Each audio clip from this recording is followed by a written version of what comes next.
Pare-pareho, yung pagkakulangan sa pangunahing pangangailangan. At kung ito ang ating sabay-sabay nating i-address in our own little way, pagka nagkasama-sama yung tinatawag nating Islands of Hope, magiging isang malaking tagumpay para sa ating bansa. At amin din hiningan ng pahayag ang kanyang kasalukuyang kura paruko. Una sa lahat, gusto ko siyang pasalamatan sa paglilingkod at pamamaraan niyang ginagawa dito sa bayan ng San Isidro. At gusto ko ring ilagay sa tamang perspektibo ang aking sasabihin para sa kanya sapagkat ako'y 6 na buwan pa lang dito.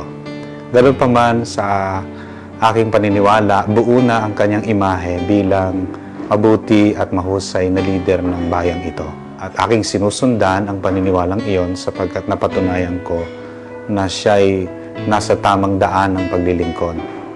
Naniniwala akong nasa kanya yung kakayahan at malinaw sa kanya yung identity niya bilang leader. Yun naman ang aking ikinapaniwala sa kanya sapagkat nakikita ko na malinaw sa kanya ang kanyang pagiging leader. Ang good governance, ang matapat at maayos niyang paglilingkod, pagbubuo sa pamayanan, sa mga tao na may direksyon, hindi lang papunta sa kanyang sarili, kundi papunta sa pagkakabuo ng bayan, ng tao, ng kanyang pinaglilingkuran. Ang Diocese of Cabanatuan ay may magandang programa na umaagapay sa ating lingkod ng pamahalaan. At eto si Monsignor Mike Veneracion.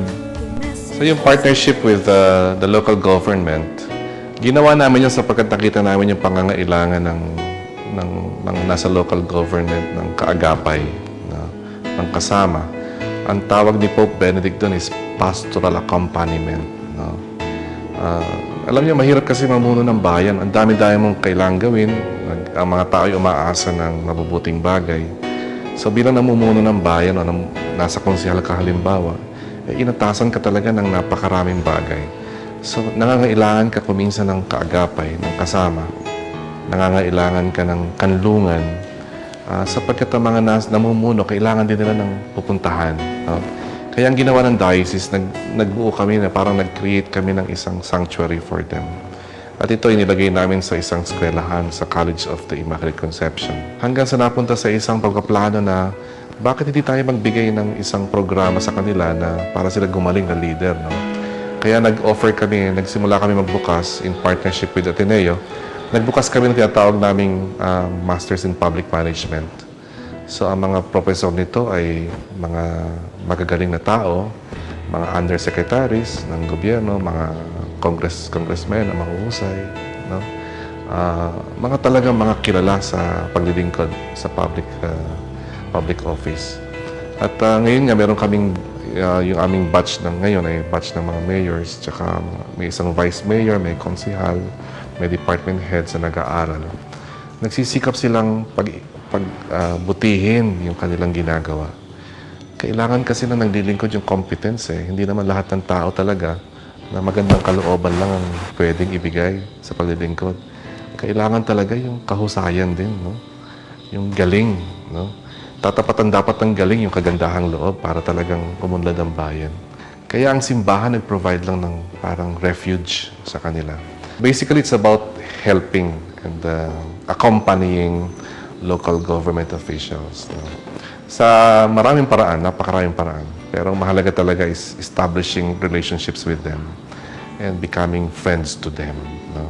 Umasa kayo na ang simbahan ay gumagawa ng mga hakbang. The church is not just reacting on the issues, no? On the issues we see around. The church should be doing something positive, no? Si Mayor Sonia ay halimbawa. Mayor Sonia, hindi siya kailangang bumili ng boto, no? Dahil ang tao takot na hindi siya manalo. Dahil pag natalo siya, maraming mawawala sa kanila, no? Mawawalan sila isang mabuting leader. Ad Maiorem Gloriam Dei. Yan po ay salitang Latin na ibig sabihin, ang lahat ng ito ay ginagawa natin sa kapurihan ng ating Panginoong Diyos. Tama po si Mayor. Lahat ng trabaho natin ay ginagawa for the greater glory of God At sana po naging inspirasyon ang katuparan ng pangarap ng mga taga San Isidro, Nueva Ecija para sa ating mga Pilipino. Sabi nga po ni St. Therese of the Child Jesus, bilang isang Kristiyano, gumawa tayo ng maliliit na bagay na may pagmamahal. At tiyak, ang bansang Pilipinas ay magniningning sa buong mundo bilang bayan ng Diyos. Maraming salamat po. Maging liwanag ka.